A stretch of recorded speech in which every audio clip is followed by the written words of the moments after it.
আসসালামু আলাইকুম এভরিওয়ান, স্বাগতম জানাচ্ছি আরো একটি নতুন ভিডিওতে। আজকের ভিডিওতে আমরা আমাদের ছাদে একটি পেয়ারার চারা রোপণ করব। এখানে রয়েছে চারাটি।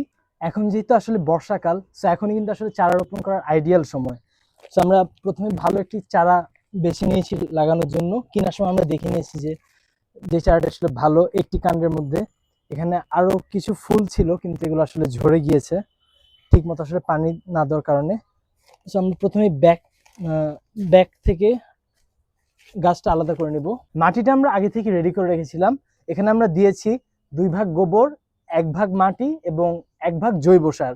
সাথে আমরা কিছু নিম খৈল এবং চুনও মিক্স করে দিয়েছিলাম যাতে পোকামাকড় না হয়। সো প্রথমে মাটিটা প্রিপেয়ার করে কিছুদিন রেখে দিতে হবে। এরপরে আপনারা যে চারা গাছটি কিনবেন সেটা আপনারা কয়েকদিন আসলে বাসায় রেখে স্টেবল হওয়ার পর তখন আপনারা মাটিতে রোপণ করে দিবেন। এখানে আমরা মাঝখানের যে মাটিটা রয়েছে গাছটির আসলে যতটুক আয়তন সেই অনুযায়ী আমরা মাঝখান থেকে মাটিটা সরিয়ে নিয়েছি এবং এখানে আমরা ঠিক মিডল পয়েন্টে কিন্তু গাছটা রোপণ করে দেব।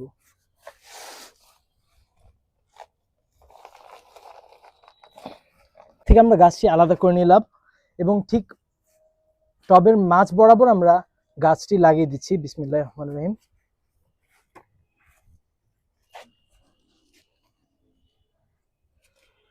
গাছটি কিন্তু সুন্দরভাবে বসে গিয়েছে।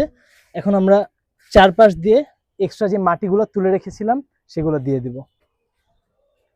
এখন আমরা চারপাশ দিয়ে সুন্দর করে এক্সট্রা যে মাটিগুলো রয়েছে সেগুলো দিয়ে গাছটাকে সমান করে দিব। সো মাশাআল্লাহ আমাদের গাছটি কিন্তু লাগানো হয়ে গিয়েছে সুন্দরভাবে। এখানে আমরা সাপোর্টের জন্য একটি প্লাস্টিকের পাইপ ইউজ করেছি এবং পাইপটাকে আমরা একটা রশি দিয়ে বেঁধে দিয়েছি এবং অ্যাট লাস্ট আমরা হালকা জাস্ট একটু পানি দিয়ে গাছটাকে একটু ভিজিয়ে দিব।